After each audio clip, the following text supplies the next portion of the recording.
వ్యవసాయం అయితే పూర్తిగా చంద్రబాబు నాయుడు గారి హయాంలో రైతు పూర్తిగా రోడ్డున పడ్డాడు. రైతులకు అందాల్సిన పెట్టుబడి సహాయం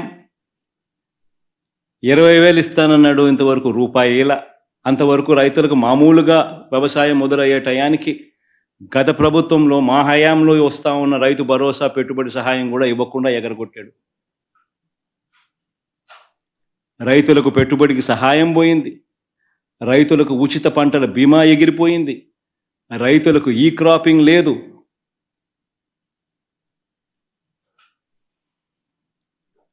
రైతుల పరిస్థితి ఎంత దయనీయంగా ఉందంటే ఆర్బీకే వ్యవస్థ నిర్వీర్యం అయిపోతూ ఉంది. మళ్ళీ క్యూలు కనిపిస్తూ ఉన్నాయి. వ్యవసాయ సలహా మండళ్ళు రద్దయిపోయినాయి.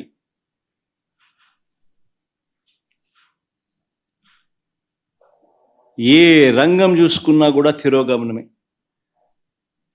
గతంలో వైఎస్ఆర్సీపీ ప్రభుత్వంలో మా హయాంలో ప్రతి పథకము పారదర్శకంగా జరిగేది, డోర్ డెలివరీ జరిగేది. ఈరోజు డోర్ డెలివరీ గాలికి ఎగిరిపోయింది. డోర్ డెలివరీ పెన్షన్ లేదు, డోర్ డెలివరీ రేషన్ లేదు, పారదర్శకత అంతకన్నా లేదు. ఈరోజు మళ్ళీ తెలుగుదేశం పార్టీ జన్మభూమి కమిటీల వాళ్ళ దగ్గరికి వెళ్ళి వాళ్ళ ఇళ్లలో డిస్ట్రిబ్యూషన్ అట, వాళ్ళ ఇళ్లకు రావడానికి ఎవరైనా సిద్ధం కాకపోతే పథకాలు క్యాన్సిల్ అట. రాష్ట్రంలో పూర్తిగా లా అండ్ ఆర్డర్ పూర్తిగా ఏమైపోతా ఉంది అన్న పరిస్థితిలోకి లా అండ్ ఆర్డర్ వెళ్ళిపోయింది. రెడ్ బుక్ పాలనతో ఈరోజు రాష్ట్రంలో అడ్డగోలుగా న్యాయాన్ని పాతరేసి ధర్మానికి రక్షణ లేకుండా ఈరోజు ఆస్తులు ధ్వంసం చేస్తూ ఉన్నారు, దొంగ కేసులు పెడతా ఉన్నారు, ఇరికిస్తూ ఉన్నారు కేసుల్లో.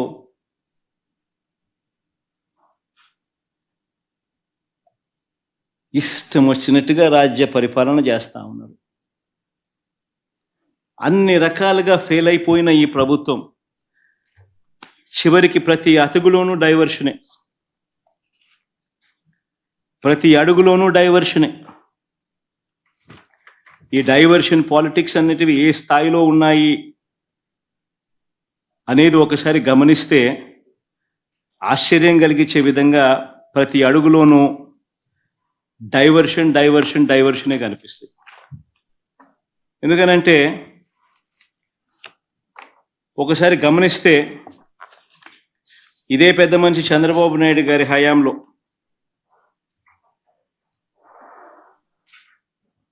రాష్ట్రంలో అరాచక ఆటవిక పాలన మీద మేము ఢిల్లీకి వెళ్ళి ధర్నా చేస్తే డైవర్షన్ చేసేందుకు చంద్రబాబు నాయుడు ఏం చేస్తాడు? అదే రోజు మదనపల్లెకు చాపర్ పెట్టి మదనపల్లిలో ఫైల్స్ కాలిపోయాయి అంటే అదే పనిగా పంపిస్తాడు, అక్కడి నుంచి టాపిక్ డైవర్ట్ చేసేందుకు.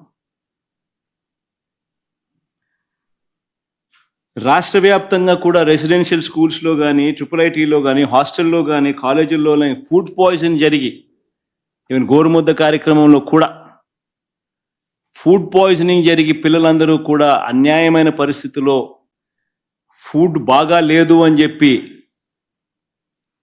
కనిపిస్తూ ఉన్న పరిస్థితుల్లో డైవర్షన్ పాలిటిక్స్ ఏమంటాడు? చంద్రబాబు ప్రమాణ స్వీకారానికి 30 ఏళ్ళు అంటూ సెలబ్రేషన్స్తో డైవర్షన్ అంటాడు.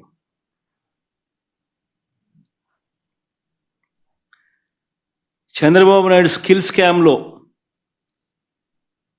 అరెస్టులు, చంద్రబాబు నాయుడును తాను చేసిన స్కాముల్లో అరెస్ట్ చేశారని, తనను అరెస్ట్ చేశారని, తనకు బాగా దగ్గర, తనకు బంధుత్వం ఉన్న ఈనాడు ఆ మార్గదర్శి నేరాలను బయట పెట్టారు అని ఆ ఐఏఎస్లు, ఆ ఐపీఎస్లు అధికారులను వేధిస్తూ ఉన్న పరిస్థితులు,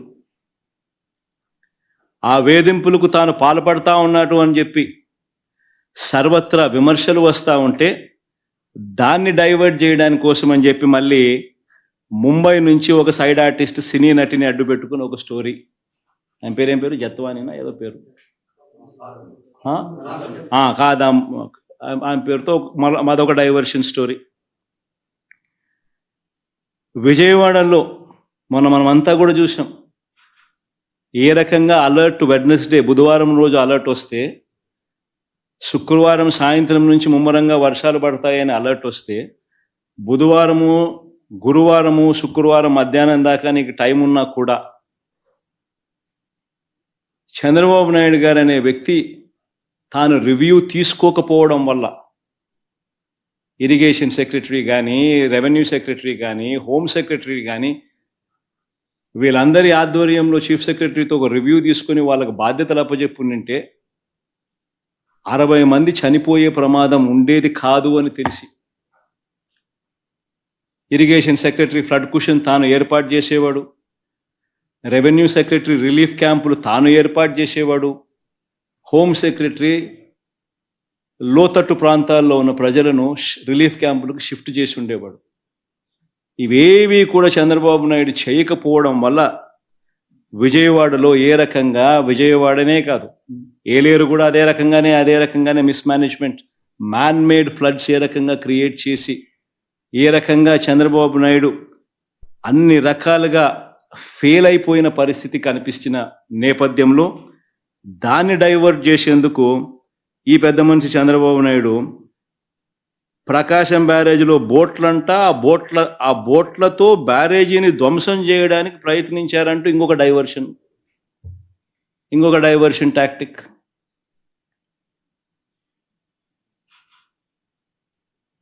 అసలు ఆ బోట్లన్నీ అక్కడ ఎందుకున్నాయి? ఆయన చేస్తా ఉన్న ఇసుక మాఫియాలో భాగంగా ఆ బోట్లు ఆయన అక్కడ పెట్టుకున్నాడు. ఈ వాటర్ ఫ్లోకు బోట్లు కొట్టుకొని వచ్చాయి. మరి ఆయన 4 నెలల కాలంలో ఆయన పెట్టుకున్న బోట్లు కొట్టుకొని వచ్చి ఆ బోట్ల వల్ల ప్రకాశం బ్యారేజీ మునిగిపోతుందంట. అది ఇంకొక డైవర్షను. విశాఖపట్నం స్టీల్ ప్లాంట్ అమ్మకం మీద కూడా కొత్త మెడికల్ కాలేజీలో ప్రైవేట్ పరం చేసేయాలన్న స్కాముల ఆలోచన మీద వాటి మీద కూడా ఆందోళన జరుగుతూ ఉంటే ముగ్గురు సీనియర్ అధికారుల మీద సస్పెన్షన్ వేటు వేస్తూ అది ఇంకొక డైవర్షన్.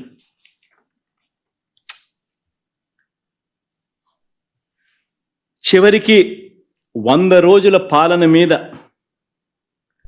చంద్రబాబు నాయుడు గారి 100 రోజుల పాలన మీద దృష్టి పెట్టేసరికి ఇప్పుడు తిరుమలకు వచ్చే నెయ్యి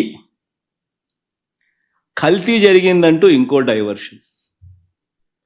ఇది నిజంగా అన్నిటికన్నా ఇంకా ఆశ్చర్యం కలిగించే పెద్ద డైవర్షన్. ఎందుకనంటే చంద్రబాబు నాయుడు అనే వ్యక్తి ఎంత దుర్మార్గుడు, ఎంత అన్యాయస్తుడు అని అంటే నిజంగా దేవుడిని కూడా రాజకీయాల కోసం వాడుకోగలగాలి అని ఆలోచన చేయగలిగిన వ్యక్తి ప్రపంచ చరిత్రలో ఎవడు ఉండడు. ఇంత అన్యాయస్తుడు ప్రపంచ చరిత్రలో ఎవడు ఉండడు. దేవుడు ని రాజకీయాల కోసం ఉపయోగించుకోవాలి అని ఆలోచన చేయగలిగిన దుర్మార్గమైన మనస్తత్వం ఒక చంద్రబాబు నాయుడు గారికి మాత్రమే ఉంటాయి. నిజంగా ఇది ఎంత దారుణమైన డైవర్షన్ పాలిటిక్స్ అంటే, ఒకవైపున 100 రోజులు చంద్రబాబు నాయుడు గారి పరిపాలన మీద ప్రజలందరూ కూడా చంద్రబాబు నాయుడు మీద కోపం వెలుపుచుతూ ఉన్నారు. ఏమైనా మా సూపర్ 6లు, ఏమైనా మా సూపర్ 7లు అని చెప్పి ప్రజలు నిలదీస్తూ ఉన్నారు. ఇలాంటి నేపథ్యంలో ప్రజల మనసును డైవర్ట్ చేసేందుకు చంద్రబాబు నాయుడు చేస్తూ ఉన్న అతి దుర్మార్గమైన ఆలోచన ఈ కట్టుకథ. నిజంగా ఈ కట్టుకథ ఎంత దుర్మార్గము అనేది నేను మీ అందరికీ కూడా ఒక కొద్ది నిమిషాలు మీ టైంలో ఇస్తే నేను ఎక్స్ప్లెయిన్ చేస్తా. మీరే ఆలోచన చేయమని చెప్పి కూడా మిమ్మల్ని అందరినీ కూడా నేను కోరుతా ఉన్నా. ఇంత దుర్మార్గపు పని చేయగలుగుతారా ఎవరైనా? చేయడం ధర్మమేనా అని అందరూ ఆలోచన చేయమని అడుగుతా ఉన్నాం. ఎందుకనంటే కారణం ఏమిటనంటే ఈరోజు తిరుమలకు స్వామివారికి వచ్చే ఈ నెయ్యి, ఈ తిరుమలకు వచ్చే ఈ నెయ్యి చంద్రబాబు నాయుడు గారు అన్న మాటలు దీనికి సంబంధించి ఈ నెయ్యిలో కల్తీ జరిగింది అంటూ తాను అన్న మాటలు నిజంగా ఎంత దారుణమైన మాటలు అంటే నాసరికమైన ఇంగ్రీడియంట్స్ వాడారని, తిరుపతి లడ్డులో యానిమల్ ఫ్యాట్ గీక్ బదులు వాడినారని, ఇదే పెద్ద మనిషి చంద్రబాబు నాయుడు ముఖ్యమంత్రి హోదాలో ఉంటూ ఒక ముఖ్యమంత్రిగా తాను మాట్లాడిన మాటలు ఇవి. నిజంగా ఒక ముఖ్యమంత్రిగా ఉన్న వ్యక్తి ఈ మాదిరిగా అబద్ధాలు ఆడడం ధర్మమేనా? కొన్ని కోట్ల మంది వెంకటేశ్వర స్వామి భక్తులు దేశవ్యాప్తంగా కాదు ప్రపంచవ్యాప్తంగా ఉన్నారు. వారందరి మనోభావాలను తో ఆడుకోవడం ధర్మమేనా? నిజంగా అసలు ప్రొసీజర్ ఏంది, ప్రక్రియ ఏంది, ఎలా జరుగుతుంది అన్నది నిజంగా కూడా అందరూ ఒక్కసారి ఆలోచన చేయాలి. ఈరోజు ఈ నెయ్యి సప్లై చేసే ఈ కార్యక్రమం ఏదైతే జరుగుతూ ఉందో ఇదేదో కొత్తగా జరిగే కార్యక్రమం కాదు. ఇది ప్రతి 6 నెలలకు ఒకసారి ఇది రొటీన్గా రెగ్యులర్గా జరిగే కార్యక్రమం. ప్రతి 6 నెలలకు ఒకసారి ఆన్లైన్లో టెండర్లు పిలుస్తారు. ఆ ఆన్లైన్లో పిలిచిన టెండర్లకు ఆధారంగా కంపెనీలు కోట్ చేస్తాయి. L1 ఎవరికి వస్తారో వాళ్ళని బోర్డు అప్రూవ్ చేస్తుంది. ఇది రొటీన్గా 6 నెలలకు ఒకసారి రొటీన్గా జరిగే కార్యక్రమం. మరి రొటీన్గా జరిగే ఈ కార్యక్రమం ఏదైతే ఉందో దీనికి సంబంధించి ఆ క్వాలిఫికేషన్ క్రైటీరియా ఇటువంటివన్నీ కూడా కొత్తగా మార్చింది ఏమీ ఉండదు. ఎవడు మార్చేది ఏమీ లేదు, కొత్తగా మార్చింది అంతకన్నా లేదు. ఎప్పటి నుంచో జరుగుతున్న ఈ క్వాలిఫికేషన్ క్రైటీరియా తిరుమల తిరుపతికి సంబంధించిన వెంకటేశ్వర స్వామికి సంబంధించిన లడ్డు అనేది ఎంత ప్రసిద్ధి కాంచిన లడ్డు అంటే దానికి సంబంధించిన లడ్డు తయారీలో వాడే ఈ నెయ్యి కానీ వాడే ఇంగ్రీడియంట్స్ కానీ ఇవన్నీ కూడా దశాబ్దాలుగా జరుగుతూ ఉన్నాయి. ఇవన్నీ ప్రొక్యూర్మెంట్ ప్రాసెస్ అనేది ఇదేం కొత్తగా ఎవడు వచ్చి చేసేది ఏమీ లేదు, ఎవడు కొత్తగా దాంట్లో ఏలు పెట్టేది లేదు. రొటీన్గా జరిగే ఈ కార్యక్రమం 6 నెలలకు ఒకసారి రొటీన్గా జరిగే కార్యక్రమంలో ఎవరు L1గా వస్తారో వారికి ఇస్తారు. మరి ఎవరు సప్లై చేసినా కూడా మరి ఎవరికి L1గా వస్తారు, ఎవరు సప్లై చేసినా కూడా వాళ్ళు ప్రతి ఒక్కరూ కూడా వారు సప్లై చేసిన ప్రతి ట్యాంకర్తో పాటు, వెరీ ఇంపార్టెంట్ ఈ పాయింట్, వాళ్ళు సప్లై చేసిన ప్రతి ట్యాంకర్ నెయ్యితో పాటు వాళ్ళు NABL సర్టిఫై చేసిన సంస్థ నుంచి, అంటే NABL అంటే నేషనల్ అక్రెడిటేషన్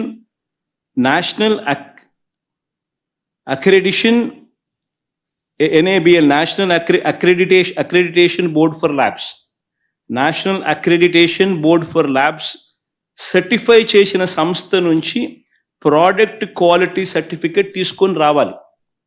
రూల్ వచ్చిన తర్వాత ఇక్కడ TTDలో ఆ ట్యాంకర్లో నుంచి 3 శాంపుల్స్ తీసుకొని 3 రిపోర్ట్స్ పాస్ కావాలి. ఇది routine process, compulsory process for anybody. ఈ 3 టెస్టులు పాస్ అయిపోయిన తర్వాతనే ఆ నెయ్యి కానీ ఆ ఇంగ్రీడియంట్స్ కానీ ఏదైనా కూడా ప్రసాదంలో వాడడానికి TTD వాడకంలోకి తీసుకుని వచ్చేదానికి బండిని ముందుకు పంపిస్తారు. లేకపోతే vehicle it self will not even go forward. లేకపోతే అసలు ముందుకు కూడా పోదు.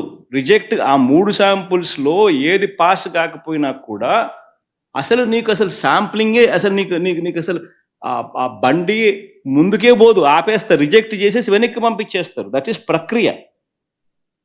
This is compulsory. మరి నేను అడుగుతా ఉన్నది ఒకటి చంద్రబాబు నాయుడు. మరి ఏదైనా కానీ రిజెక్ట్ అయిపోతే అసలు నువ్వు వాడే అవకాశమే లేదు, వాడే పరిస్థితి లేదు. మరి అలాంటప్పుడు అది వాడారని, అవి నాసిరికమని, యానిమల్ ఫ్యాట్ అని ఇలా రకరకాలుగా చెప్పడం అబద్ధాలు కాదా? ధర్మమేనా, న్యాయమేనా అని అడుగుతా ఉన్నా. నేను ఇంకొకటి కూడా అడుగుతా ఉన్నా. ఈ మాదిరిగా ఈ 3 సార్లు ఈ క్వాలిఫై అయిన ఈ నెయ్యి సప్లై చేసే సంస్థ కానీ, ఈ క్వాలిఫై అయిన ఈ సంస్థలు ఎవరైతే ఉంటారో వాళ్ళు national accreditation boards for labs నుంచి సర్టిఫై చేసిన సంస్థ నుంచి ప్రోడక్ట్ క్వాలిటీ సర్టిఫికెట్ తీసుకుని రావడమే కాకుండా ఆ తర్వాత ఇక్కడ టీటీడీలో 3 శాంపుల్స్ తీసుకుని 3 రిపోర్ట్స్ మళ్ళీ పాస్ అయితేనే ఇవి వాడకంలోకి తీసుకొని వస్తారు. మరి అలాంటప్పుడు ఈ కార్యక్రమం కూడా ఇదేదో కొత్తగా ఇప్పుడు జరిగేది కాదు. ఈ ప్రొసీజర్ కూడా ఈ రకంగా 3 శాంపుల్లు తీసుకోవడము, ఈ రకంగా 3 శాంపుల్స్ పాస్ అయితేనే దీన్ని వాడకంలోకి తీసుకొని రావడం, ఇవన్నీ కూడా కొత్తగా ఇప్పుడు తీసుకొచ్చినటివి కాదు. ఇవన్నీ కూడా దశాబ్దాలుగా ఉన్నటివే ప్రక్రియ, ప్రాసెస్. చంద్రబాబు నాయుడు గారి హయాంలో 2014 నుంచి 19 మధ్య 14 నుంచి 15 సార్లు రిజెక్ట్ చేసినారు. ఏ మాదిరిగా 14 to 15 times చంద్రబాబు నాయుడు గారి హయాంలో రిజెక్ట్ కూడా చేశారు. ఈ మాదిరిగా మన హయాంలో వైఎస్ఆర్సిపి హయాంలో కూడా 18 సార్లు ఇది ఇలా రిజెక్ట్ చేసినారు. 18 times. తప్పేమీ కాదు, ఇంకా సంతోషపడాలా. ఒక బ్రహ్మాండమైన ప్రాసెస్ ఉంది. ఆ ప్రాసెస్ ఎంత గట్టిగా పనిచేస్తూ ఉంది అని అంటే, ప్రతి ట్యాంకరు వచ్చిన తర్వాత 3 సార్లు ఆ శాంపుల్స్ టెస్ట్ చేసి దాంట్లో ఉన్న పదార్థాలను 3 శాంపుల్స్ దాన్ని టెస్ట్ చేసి 3 టెస్టులు పాస్ అవుతేనే దానికి యాక్సెప్ట్ చేస్తూ లోపలికి పంపించే కార్యక్రమం చేస్తారు అన్న ఒక మంచి రోబస్ట్ ప్రాక్టీస్ అనేది ఏదైతే ఉందో, ఆ రోబస్ట్ ప్రాక్టీస్ను దాన్ని నువ్వు బ్రహ్మాండమైన ప్రాక్టీస్ ఉంది అని చెప్పి సంతోషపడాల్సింది పోయి, గొప్పగా ప్రాక్టీస్ ఉందని చెప్పి ప్రపంచానికి చెప్పాల్సింది పోయి, మనం చేస్తూ ఉన్న పని ఏమిటి? అబద్ధానికి రెక్కలు కడతా ఉన్నాం, జరగనట్టుగా చెప్తా ఉన్నాం. ఏకంగా చంద్రబాబు నాయుడు గారు అనే వ్యక్తి నాసిరకమైన పదార్థాలు వాడేశారని, యానిమల్ ఫ్యాట్ గీకు బదులు కూడా వాడేశారని, లడ్లు తయారైనాయని భక్తులు తినేశారని, ఎంతటి దారుణమైన అబద్ధాలు ఆడడం ధర్మమేనా అని అడుగుతా ఉన్నా. ఈ మాదిరిగా నిజంగా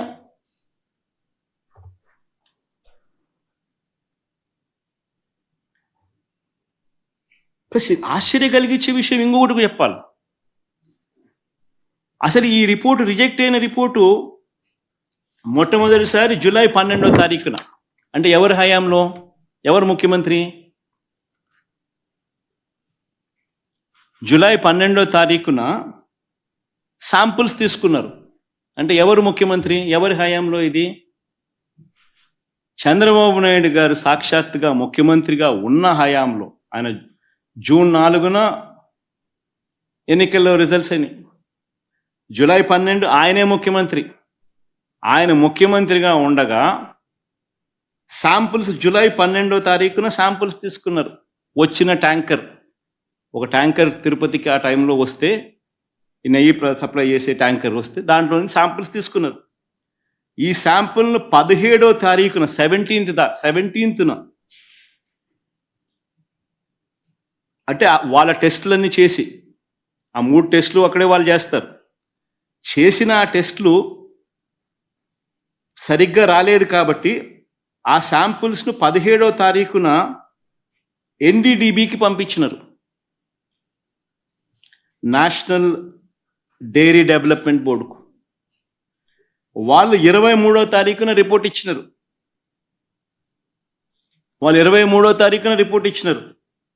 జూలై 23న. అవును, రిజెక్ట్ అయింది. నేను ఒకటే అడుగుతా ఉన్నా, జూలై 23వ తారీఖు నుంచి 2 నెలలు చంద్రబాబు నాయుడు ఏం చేస్తా ఉన్నాడు?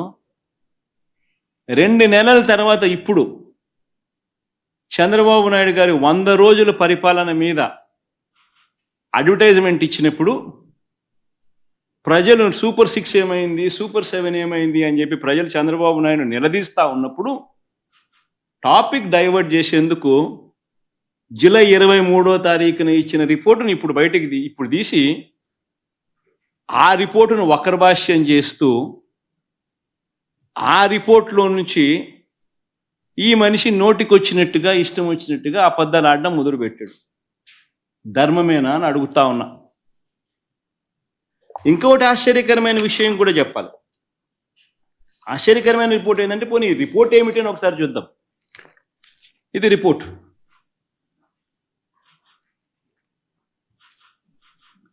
ఈ రిపోర్ట్ చూస్తే ఈ రిపోర్ట్లో కూడా ఏమని కనిపిస్తా ఉంది?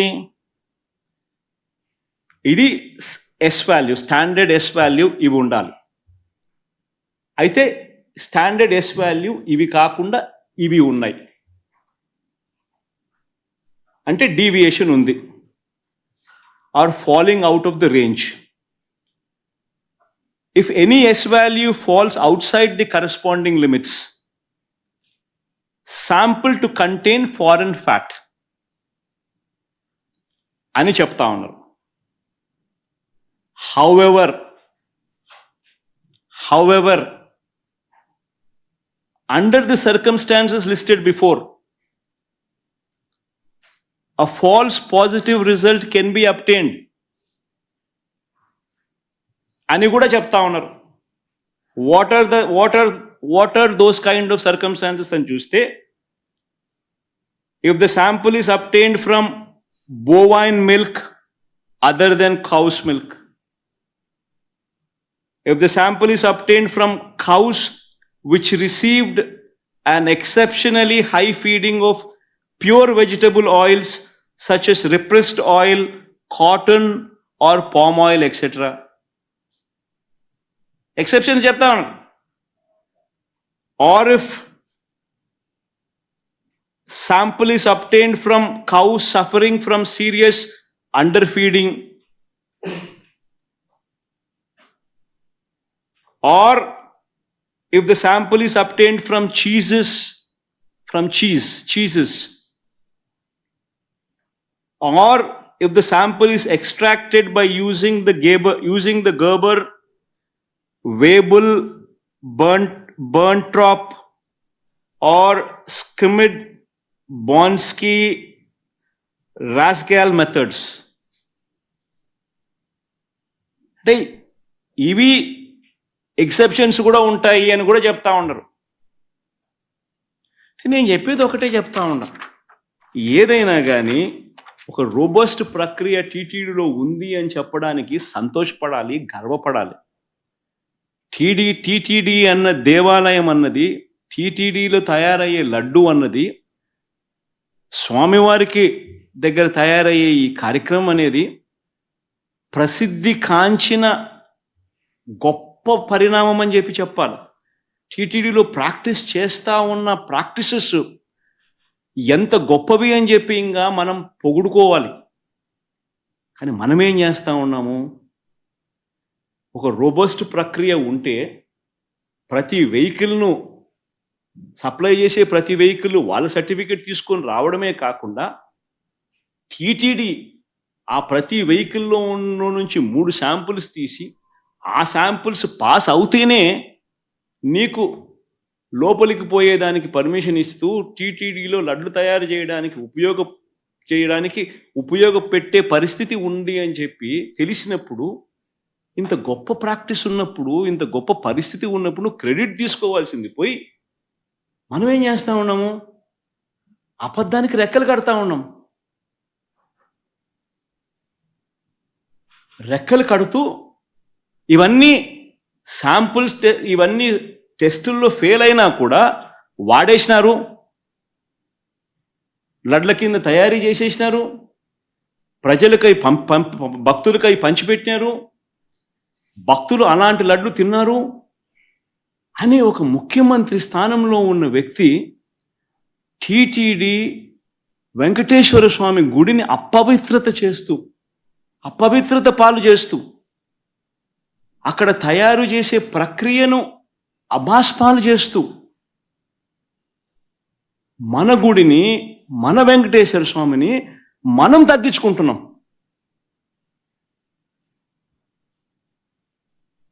ఇంతకన్నా దారుణమైన పరిస్థితులు ఎప్పుడైనా రాష్ట్ర చరిత్రలో ఎక్కడైనా జరుగుతాయా? ప్రతి ఒక్కరు కూడా దీని గురించి ఆలోచన చేయాలని చెప్పి నేను అడుగుతా ఉన్నా. వీళ్ళు చెప్పే మరో దుష్ప్రచారం, కర్ణాటక మిల్క్ ప్రొడ్యూసర్స్ ఫెడరేషన్ KMFకు ఉద్దేశపూర్వకంగానే ఆ కంపెనీ బ్రాండ్ నందినికి నెయ్యి కాంట్రాక్ట్ ఇవ్వలేదని ఆరోపిస్తున్నారు. ఆశ్చర్యకరమైనది. టెండర్లు పిలుస్తారు, ఎవరైనా పార్టిసిపేట్ చేయొచ్చు. ఇదే చంద్రబాబు నాయుడు గారి హయాంలో 2015 నుంచి 2018 అక్టోబర్ వరకు KMFకు చెందిన బ్రాండ్ ఎందుకు లేదని అడుగుతా ఉన్నారు. లేదు KMF బ్రాండ్ 2015 నుంచి 2018 అక్టోబర్ వరకు అది ఎందుకు లేదు?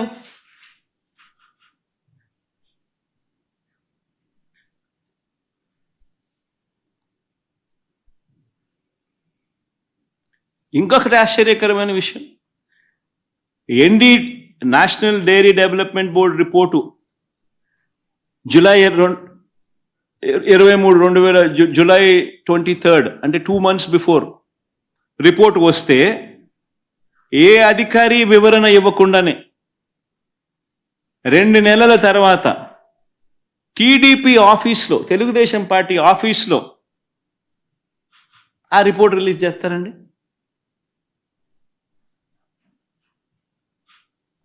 అది 100 రోజుల ఈయన పాలన మీద అడ్వర్టైజ్మెంట్ ఇచ్చిన రోజు.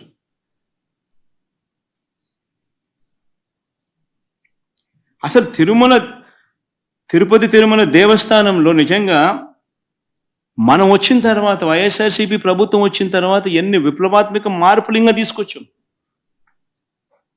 అక్కడ ఉన్న ల్యాబ్స్ని ఇంకా మనం స్ట్రెంథన్ చేసాం. CFTRI central food technology research ఇన్స్టిట్యూట్కు చెందిన వాళ్ళతో అనుసంధానమైనారు టీటీడీ వాళ్ళు. అక్కడ ఇంకా ల్యాబ్స్ను మెరుగుదిద్దినారు. అక్కడ నుంచి సీనియర్ ఉద్యోగుల్ని కూడా రిక్రూట్ కూడా పెట్టుకున్నారు. ఇంకా అక్కడ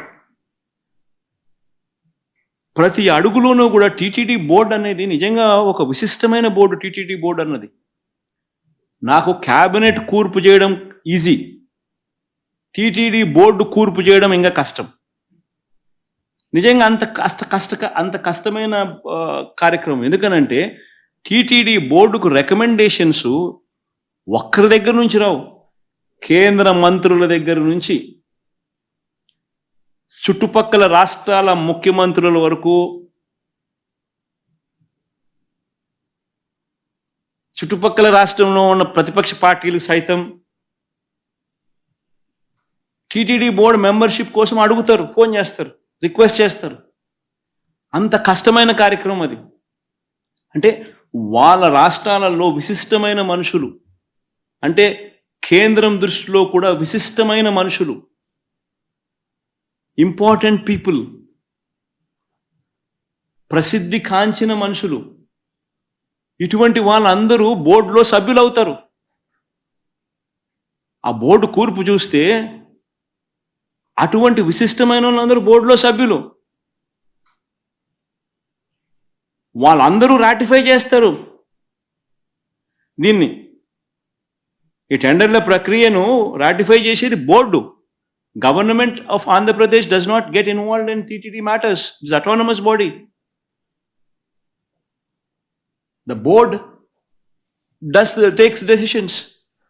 ఇటువంటి ప్రసిద్ధిగాంచిన మనుషులు ఉన్న board they ratify these decisions. It's beautiful practice. TTD అనేది ఒక బ్యూటిఫుల్ ప్రాక్టీస్, గొప్ప వ్యవస్థ, ఒక గొప్ప ప్రాక్టీస్ అందులో ఉంది. బియాండ్ ఎనీ డౌట్స్, బియాండ్ ట్రాన్స్పరెన్సీకి పెద్దపీట వేస్తూ కేవలం దేవునికి మంచి చేయడం ఎలా అన్న ఒకే ఒక్క మైండ్ సెట్తో పనిచేసే మనుషులు అక్కడ బోర్డు మెంబర్స్గా ఉంటారు. అటువంటి వాళ్ళు చేస్తారు. ఈవెన్ టీటీడీ బోర్డు మెంబర్ గురించి వైవి సుబ్బారెడ్డి గురించి కూడా మాట్లాడాల్సి వస్తే 45 సార్లు ఆయన అయ్యప్ప మాలకు పోయినాడు తెలుసా. 45 సార్లు పైన ఆయన అయ్యప్ప మాల వేసుకున్నాడు ప్రతి సంవత్సరం. అంతకన్నా గొప్ప వ్యక్తి ఎవడన్నా టీటీడీ బోర్డు మెంబర్ కాగలుగుతాడో చెప్పండి? అంతకన్నా భక్తుడు ఎవడన్నా ఉంటాడో చెప్పండి? 45 సార్లు టీటీడీ మా అయ్యప్ప మాల వేసుకొని, స్వాముల్లో కూడా ఏంది సూపర్ స్వామి, గురుస్వామి స్టేజ్.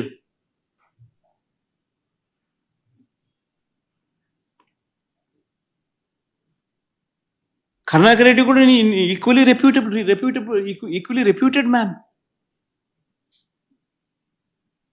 అంటే మనం ఏం మాట్లాడుతూ ఉన్నాం, ఏం చేస్తూ ఉన్నాం? మన ఇన్స్టిట్యూట్స్ను మనమే తగ్గించుకుంటా ఉన్నాం. మనమంతకు మనమే వక్రభాష్యం తీస్తూ ఉన్నాం.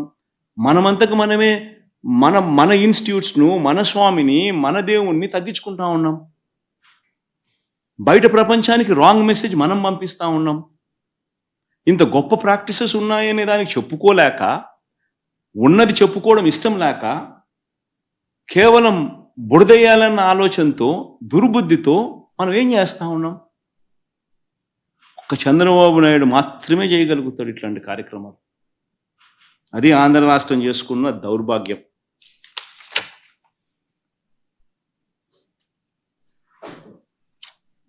నిజంగా టీటీడీలో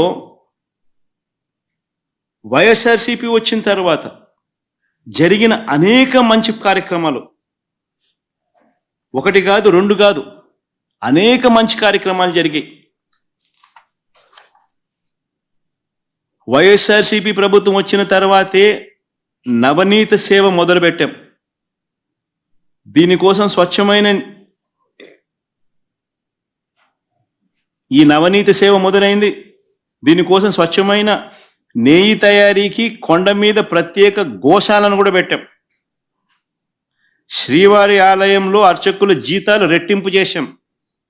ఇంకా ప్రసాదాలు తయారు చేసే పాటు కార్మికులకు సర్వీస్ క్రమబద్ధీకరించడంతో పాటు వారి జీతాలు కూడా పెంచడం జరిగింది వైఎస్ఆర్సీపీ హయాంలోనే. చంద్రబాబు దేవాలయాలను కూల్చేస్తే దేశవ్యాప్తంగా జీర్ణ వ్యవస్థలో ఉన్న ఆలయాలను పునరుద్ధరణ కార్యక్రమం కూడా చేసింది వైఎస్ఆర్సీపీ హయాంలోనే.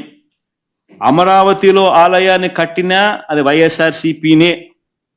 వైజాగ్లో ఆలయాన్ని కట్టినా అది వైఎస్ఆర్సీపీనే. భువనేశ్వర్లో ఆలయం కట్టినా అది వైఎస్ఆర్సీపీనే. హైదరాబాద్లో జూబ్లీ హిల్స్లో ఆలయాన్ని కట్టినా అది వైఎస్ఆర్సీపీనే. జమ్మూ కాశ్మీర్, చెన్నైలో కూడా ఆలయాలు కట్టినా అది వైఎస్ఆర్సీపీనే. ఇవన్నీ కట్టింది వైఎస్ఆర్సీపీ హయాంలోనే, చంద్రబాబు హయాంలో కాదు. చివరికి అమెరికాలో కూడా ఆలయ నిర్మాణానికి మా హయాంలోనే టీటీడీ సహకరించింది.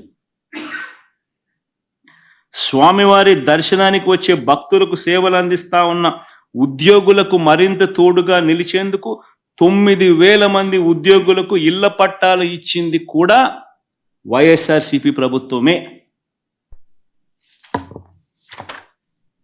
వైఎస్ఆర్సీపీ హయాంలోనే. చంద్రబాబు హయాంలో కనీసం 1 సెంటు కూడా ఆ టీటీడీలో పనిచేస్తా ఉన్న ఎంప్లాయీస్ 1 సెంటు స్థలం అయిపోద్దు ఇవ్వడానికి ఆయనకు మనసు రాల.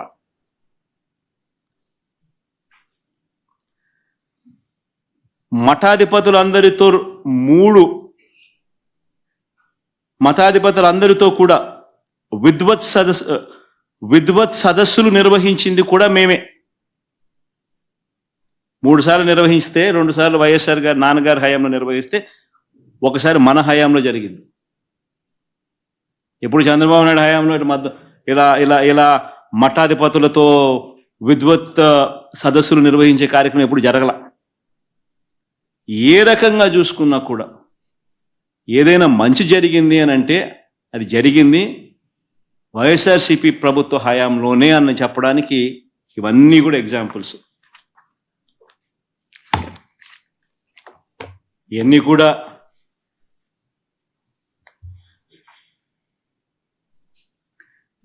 నాలుగు మాటలు ఇంగ్లీష్లో కూడా చెప్తా. ఎందుకనంటే ఇష్యూని ఎంత పెద్ద చేసి పెడుతున్నారని అంటే వీళ్ళంతా ఆశ్చర్యం కలిగించే విధంగా ఒక అబద్ధానికి రెక్కలు కట్టి ఏ రకంగా వీళ్ళు దుష్ప్రచారం చేస్తూ ఉన్నారంటే ఆ నేషనల్ టీవీ ఛానల్స్ కూడా ఒక్కొక్కసారి నేను చూస్తూ ఉన్నప్పుడు ఆ నేషనల్ టీవీ ఛానల్స్ కూడా వాళ్ళకు తెలిసి చేస్తూ ఉన్నారో తెలియకుండా చేస్తూ ఉన్నారో నాకు కూడా బాధ అనిపించింది. ఎందుకనంటే ఒక గొప్ప వ్యవస్థ వెంకటేశ్వర స్వామి వ్యవస్థను రోడ్డు మీదకి తీసుకొచ్చే కార్యక్రమం చేస్తూ ఉన్నారు. ఏ తప్పు జరగకపోయినా కూడా తప్పు జరిగినట్టుగా చూపించి మన రాష్ట్ర పరువును వెంకటేశ్వర స్వామి దేవాలయ పరువును బజారుకిడ్చే కార్యక్రమం జరుగుతూ ఉంది. కాబట్టి ఇంగ్లీష్లో కూడా 4 మాటలు చెప్పి నేషనల్ టీవీ ఛానల్స్ కూడా జరుగుతూ ఉన్న విషయాల గురించి అవగాహన కల్పించాల్సిన అవసరం ఉంది. నిజంగా ఇది ప్రైమ్ మినిస్టర్కు లేఖ రాస్తాం, దీని తర్వాత సుప్రీంకోర్టు చీఫ్ జస్టిస్ గారికి కూడా లేఖ రాస్తాం. దీని తర్వాత చంద్రబాబు నాయుడు గారు అనే వ్యక్తి తన రాజకీయ యావ కోసం దురుద్దేశంతో తిరుమల తిరుపతి వెంకటేశ్వర స్వామి ఆలయాన్ని భ్రష్టు పట్టించే విధంగా తాను మలాయిన్ చేసే కార్యక్రమం చేయడం ధర్మమేనా, దీని మీద ఎంక్వైరీ జరగాలి, చంద్రబాబు నాయుడు గారికి అక్షింతలు పడాలి అని చెప్పి కూడా లేఖ రాస్తారు. ఇప్పుడు కొంచెం ఇంగ్లీష్లో కూడా అర్థమయ్యే విధంగా చెప్పాలి కాబట్టి 4 మాటలు ఈ విషయంగా 4 మాటలు చెప్పే కార్యక్రమం చేస్తాం.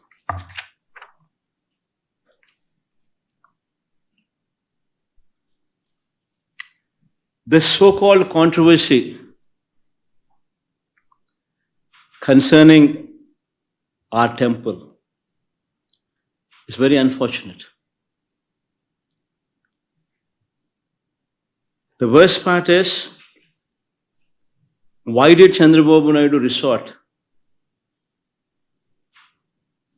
to such practices? Why did he stoop down to this level? Just today he is advertised in his newspaper, advertised in the newspapers, so-called newspapers supporting him, about his 100 days of regime. He knows very well that during the course of these 100 days, Chandrababu Naidu failed on every promise what he made to the people during his election campaign. He failed on every campaign, he failed on every promise that is mentioned in the manifesto. In the manifesto, he spoke about Super 6. In the manifesto, he spoke about Super 7. And after 100 days, he stands in a situation where people are cursing him for not delivering on those promises.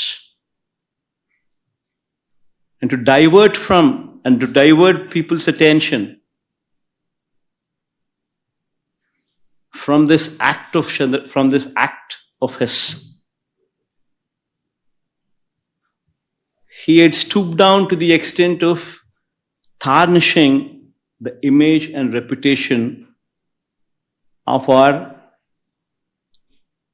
temple. In fact, the most unfortunate thing is, TTD board is a very renowned board. It comprises of people from all over the country. people with high stature, people who've been recommended by the central ministers, people who've been recommended by the chief ministers of neighboring states. All of them become party to the board. All of them are the members of the board. Such is the reputation of TTD board. And what has actually happened here is just a routine practice which is being twisted for political gains. See, this process is not new. Every 6 months, TTD routinely calls for tenders. Routinely, people who have been selected as L1 will be awarded the contract of supply of these materials for these preparation of these supply of these ingredients in preparation of these laddus or any such things. This is a routine process. The criteria of qualification and these kind of things were not set recently. They've been in existence for decades. Not that it's come out of the blue only in recent years. No, not so. This is a routine process, online tendering process, where anybody who fits into this qualification is free to participate in these tenders online. And if he qualifies, he becomes L1. And it is ratified by the board. It's as simple as that. Now coming to the procedure. Now coming to the practices which are in store. Every company which is qualified, if they were to supply any ingredients, any tanker,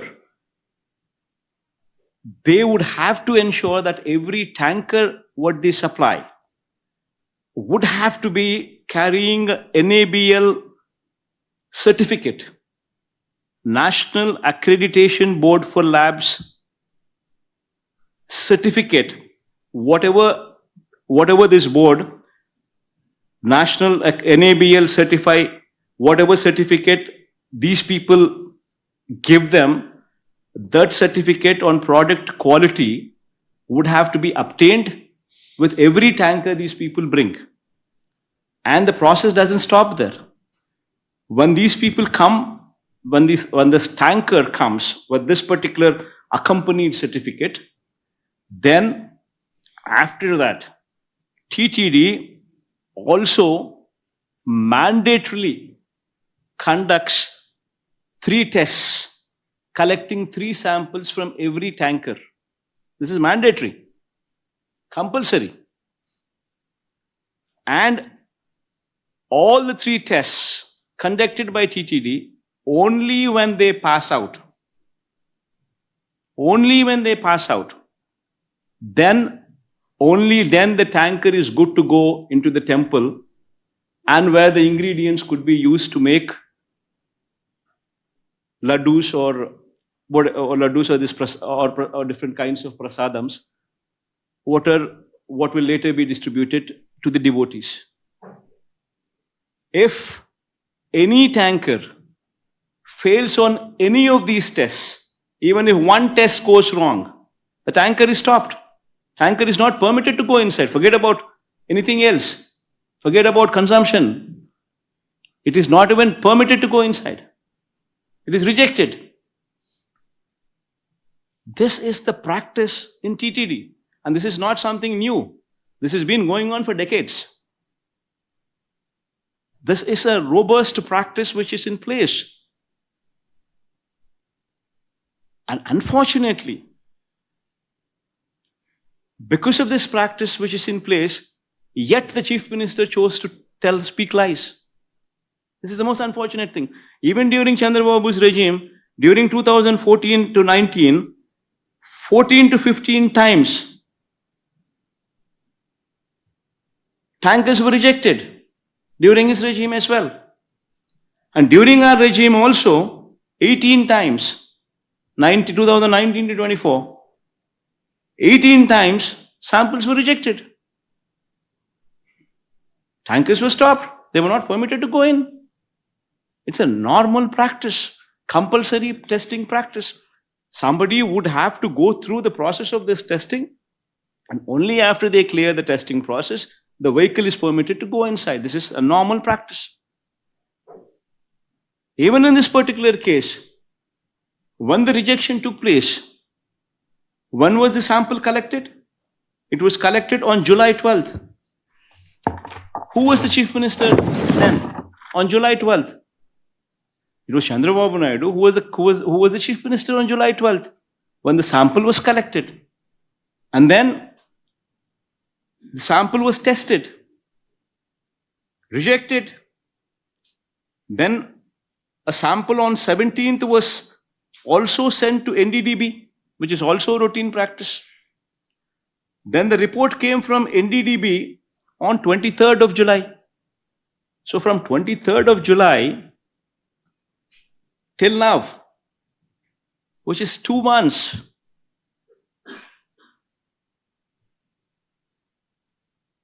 the vehicles have been rejected. Consumption has not taken place. But yet, this report, after 2 months, Chandrababu Naidu now displays that report. No officer displays that report. No government official gives any clarification. But this report is displayed from TDP's office, from Telugu Desam Party's office, from Chandrababu Naidu's TDP's office. And just when?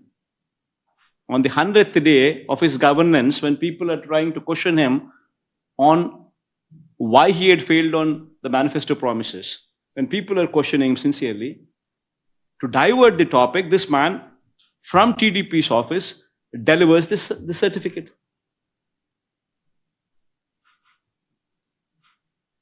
Now, being a chief minister, how is he at liberty, knowing very well the procedure put in place, rather than taking credit for the robust procedure which is put in place, and not now, but what has been in existence for decades, rather than taking credit for such good process which is put in place, where no material is used for consumption in TTD until and unless every tanker passes through the tests. Rather than taking credit for that, this man, Chandrababu Naidu, intentionally makes statements of Nasirakam ingredients, meaning to say ingredients of lower quality. Meaning to say, he also went ahead to add animal fat was used instead of ghee. Such derogatory remarks from a chief minister, intentionally misleading the facts. Whereas the fact is, if it is rejected, nothing goes inside. Nothing is used for preparation. Nobody consumed anything. It is not even put to use to make the prasadams. Then how can he make such wild allegations? How can he speak of such lies, saying that they've been put to use, that they've been consumed, when they have not done so? Just for political ends, this man, Chandrababu Naidu, demeans, stoops down to this extent.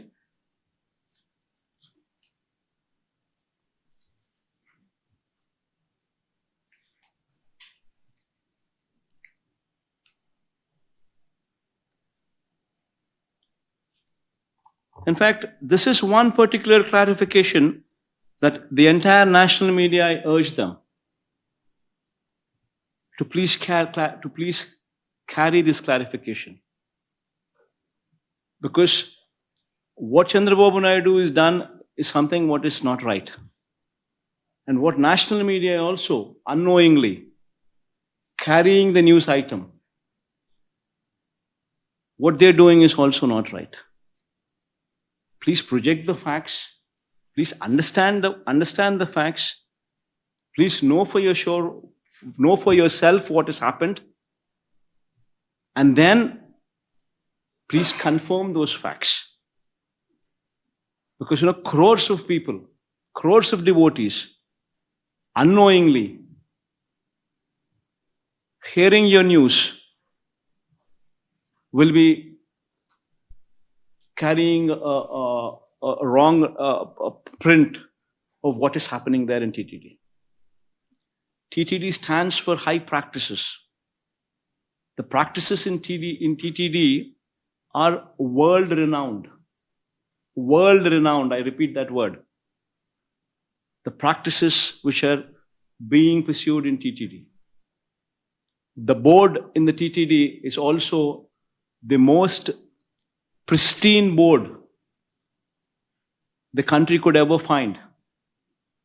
It involves people from various sects all over the country becoming party to it, becoming part of it.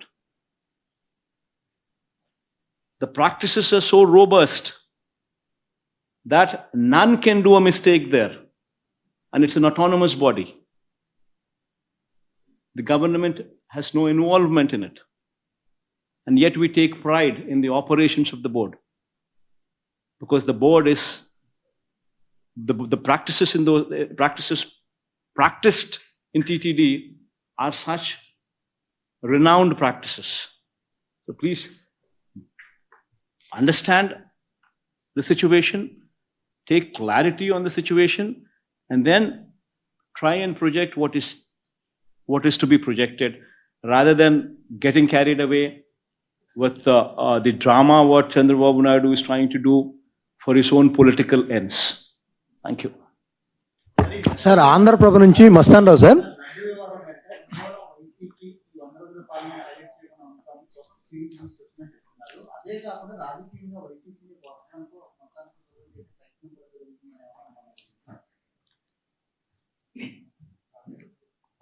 పేరు Ramesh. Unfortunate Ramesh, ఏం చేద్దాము, రాక్షసులతో యుద్ధం చేస్తా ఉన్నాం.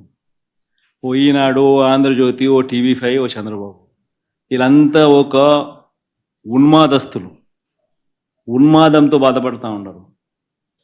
Unfortunate thing. నిజంగా ఈ ధర్మమేనా? ఇప్పుడు రాజకీయంగా నువ్వు కొట్లాడాలనుకుంటే, పోరాటం చేయాలనుకుంటే చెయ్యి, బంగారంగా చెయ్యి. మేమంతా కూడా ఆహ్వానిస్తున్నాం. ప్రజలకు మంచి చెయ్యి, ప్రజలకు ఫలాన్ని చేస్తానని చెప్పి నువ్వు అధికారంలోకి వచ్చినావు, చేసిన ఆ మంచి చేసి ప్రజల్లో మన్ననలు పొండు. కానీ ఇదేం రాజకీయాలు?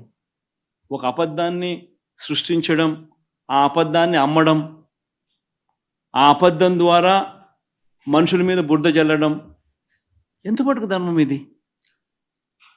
సార్ ఇప్పుడు మీరు అధికారంలో ఉన్నప్పుడు మీ మీద డిక్లరేషన్ ఇవ్వలేదని, అన్యమత ప్రచారం కొండ మీద జరిగిందని, మీరు ప్రసాదం తీసుకునే విషయం కానీ, ఆర్టీసీ టికెట్ల వెనకాల జెరూసలేం అని ముద్రించడం కానీ, మీ కుటుంబంతో సహా బ్రహ్మోత్సవాలకు వెళ్ళి వస్త్రాలు సమర్పించలేదని రకరకాలుగా ట్రోల్ చేశారు.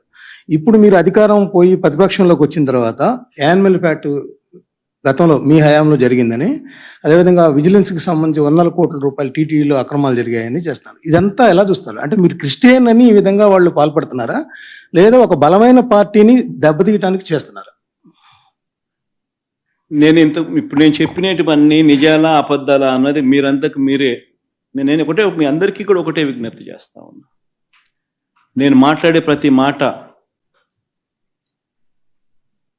నిజమా అబద్ధమా అని మీరే వెరిఫై చేసుకోండి. నేను మాట్లాడే ప్రతి మాట లాజిక్గా మాట్లాడుతున్నానా లేదా అనేది మీరే వెరిఫై చేసుకోండి. నేను మాట్లాడే ప్రతి మాట నిజమే మాట్లాడుతూ ఉన్నప్పుడు, నేను మాట్లాడే ప్రతి మాట వాస్తవాలే చెప్తా ఉన్నప్పుడు, నేను మాట్లాడే ప్రతి మాట లాజికల్గా చెప్తా ఉన్నప్పుడు, మరి మీ అందరికీ కూడా జరిగిన వాస్తవాలన్నీ కూడా నేను చెప్పక మునుపు మీ మనసుల్లో ఉండేది, మీ చెవులకు వినిపించింది, మీ కళ్ళకు వాళ్ళు చూపించినది వర్సెస్ ఇప్పుడు నేను మీ అందరి దృష్టికి తీసుకొచ్చింది. తేడా మీరే గమనించండి.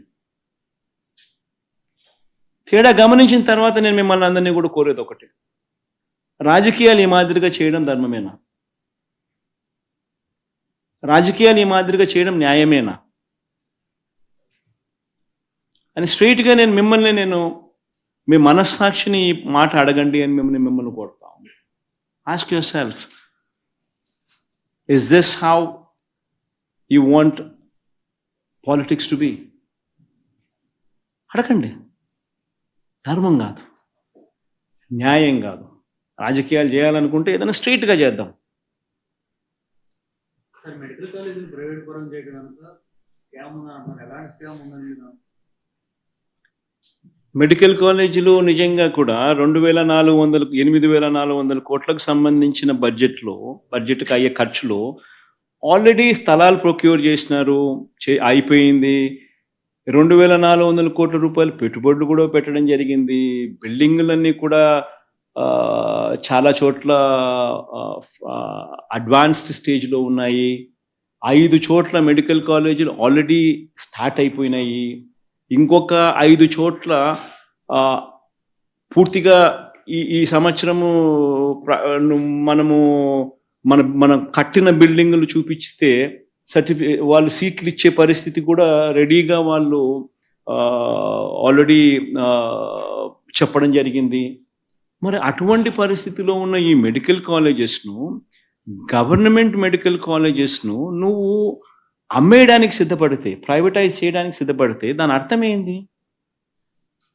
అసలు ప్రైవేట్ మెడికల్ కాలేజెస్ అన్నది నువ్వు స్కాములు చేసి నీ దగ్గర వాళ్ళకు నువ్వు అమ్మాలనుకునే ఒక స్కామ్ చేయడం ధర్మమేనా?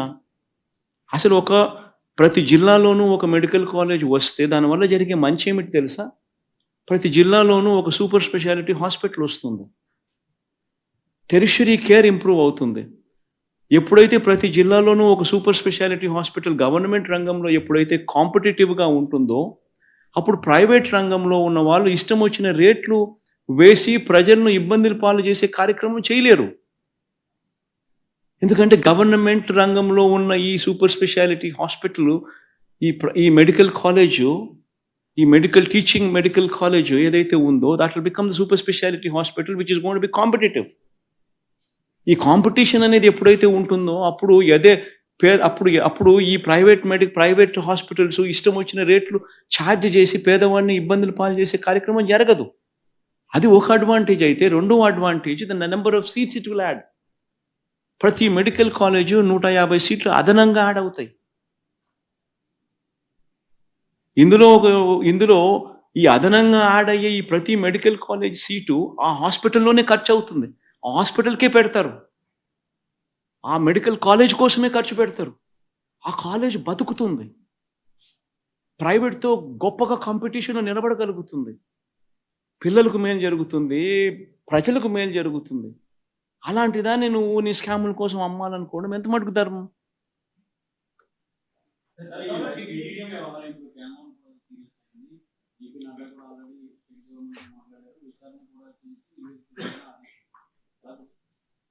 బేసికలీ మన కర్మ ఏమిటి అని అంటే, బీజేపీ వాళ్ళకు సగం తెలుసు, సగం తెలీదు. ఈ చంద్రబాబు నాయుడు అనే వ్యక్తి పూర్తిగా అబద్ధాల మనిషి, మోసాల మనిషి. ఇవన్నీ నేను చెప్పినటివన్నీ వాస్తవాలు అయినప్పుడు టీటీడీ బోర్డులో కూడా ఇదే బీజేపీ పార్టీకి సంబంధించిన సీనియర్ మంత్రులకు సంబంధించిన రిప్రజెంటేటివ్స్ కూడా బోర్డులో సభ్యులుగా ఉన్నప్పుడు ఈ ప్రొసీజరు, ఈ ప్రాసెస్ అనేది వాళ్ళకి తెలియదా? కనుక్కోమని, తెలియకపోతే కనుక్కోమని చెప్పండి. కనుక్కొని తప్పు చంద్రబాబు నాయుడు అనే వ్యక్తి ఈ మాదిరిగా దుష్ప్రచారం చేసి ఉంటే, చంద్రబాబు నాయుడు అనే వ్యక్తి మీద అక్షింతలు వేసే ధైర్యం ఈ బీజేపీ పార్టీకి ఉందని నేను అడుగుతాను. నిజంగానే వాళ్ళలో చిత్తశుద్ధి ఉంటే, నిజంగానే వాళ్ళ హిందువుల రిప్రజెంటేటివ్ కింద వాళ్ళు నిజంగానే నిజంగా వాళ్ళ మనుషులైతే, సిన్సియర్ మనుషులైతే చంద్రబాబు నాయుడు తిట్టాలి, చంద్రబాబు నాయుడును అక్షింతలు వేయాలి. ఇంత దుర్మార్గం చేయడం ధర్మమేనా చంద్రబాబు అని చెప్పి చంద్రబాబు నాయుడును గట్టి కడగాలి. నిజంగానే వాళ్ళలో సిన్సియారిటీ ఉంటే చేయమని చెప్పండి.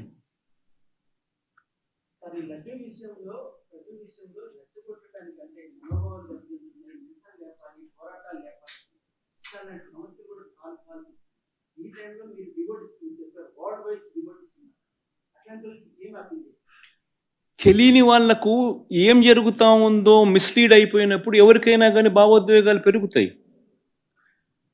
దట్ ఈస్ ఎగ్జాక్ట్లీ వాట్ చెయ్యకూడని పని. చంద్రబాబు నాయుడు నేను తప్పు పట్టేది అందుకోనే తప్పు పడుతున్నా. ఎందుకు తప్పు పడుతున్నా చంద్రబాబు నాయుడు ఎందుకు తప్పు పడుతున్నా? తాను చేసిన తప్పుని ఎందుకు చెప్తా ఉన్నా? ఎందుకనంటే తాను కావాలని భావోద్వేగాలను రెచ్చగొట్టే విధంగా తప్పుడు ప్రచారం చేస్తూ ఉన్నాడు. కానీ యాక్చువల్గా ఏంది, ప్రొసీజర్ ఏంది అనేది క్లియర్ కట్గా ఉన్నప్పుడు, క్లియర్ కట్గా కనిపిస్తూ ఉన్నప్పుడు, తెలిసినప్పుడు ఈ మాదిరిగా దుష్ప్రచారం చేయడం ధర్మమేనా?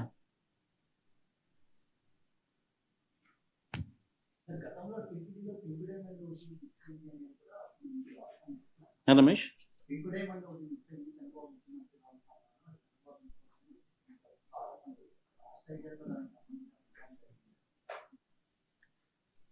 చంద్రబాబు నాయుడు అనే వ్యక్తికి దేవుని మీద భక్తి ఎప్పుడూ ఉండదు. నేను రాసి చెప్తున్నా. చంద్రబాబు నాయుడు అనే వ్యక్తి దేవుడిని రాజకీయాల కోసం ఉపయోగించుకునే అత్యంత హేయమైన మనసు కలిగిన వ్యక్తి. ఆ మనిషికి ఎప్పుడు భక్తి లేదు, భక్తి ఉండదు కూడా. అటువంటి వ్యక్తి తన హయాంలో ఏదైనా కానీ చెడు టీటీడీకి ఏదైనా జరిగే కార్యక్రమం జరిగి ఉన్నా అది ఒక్క ఆయన హయాంలో మాత్రమే జరగగలుగుతుంది. మిగతా ఎవరి హయాంలో జరగదు. ఎందుకంటే ఆయనకు దేవుడు అంటే భయము లేదు, దేవుడు అంటే భక్తి లేదు.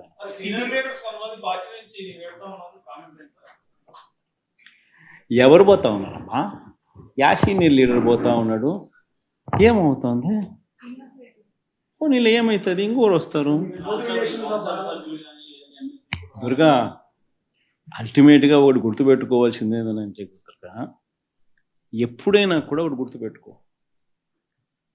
లీడర్ అనేవాడు ప్రజల నుంచి పుడతాడు. మీ అందరూ గుర్తుపెట్టుకునే మాట నేను చెప్తున్నా. లీడర్ ఎప్పుడు ప్రజల నుంచి పుడతాడు. యాంటీ ఇన్కంబెన్సీ అన్నది ఏదైతే ఉందో, ఈ సూపర్ 6లు, సూపర్ 7లు ఎప్పుడైతే వీళ్ళ అబద్ధాలన్నీ మోసాలు అయినప్పుడు, వీళ్ళ మోసాల నుంచి అది కోపం అయినప్పుడు ప్రజల్లోకి, ఆ కోపం నుంచి వచ్చే ఓటు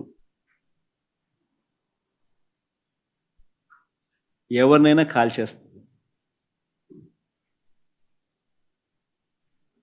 ఎవరైనా కూడా అధికార పార్టీలోకి ఎవరైనా కూడా ఒకరో ఇద్దరో పొరపాటున వాళ్ళు పోయినారంటే వాళ్ళ గ్రహపాటు. మీ చుట్టూ ఒక కోటరీ ఉంది, ఆ కోటరీ చట్టంలో మీరు ఇరుక్కుపోయారు. మీ చుట్టూ ఒక కోటరీ ఉంది, ఆ కోటరీ చట్టంలో ఇరుక్కుపోయారు అంటున్నారు సార్. టాపిక్ డైవర్ట్ అయితే పోతుంది అబ్బా. ఎక్కడికెక్కడ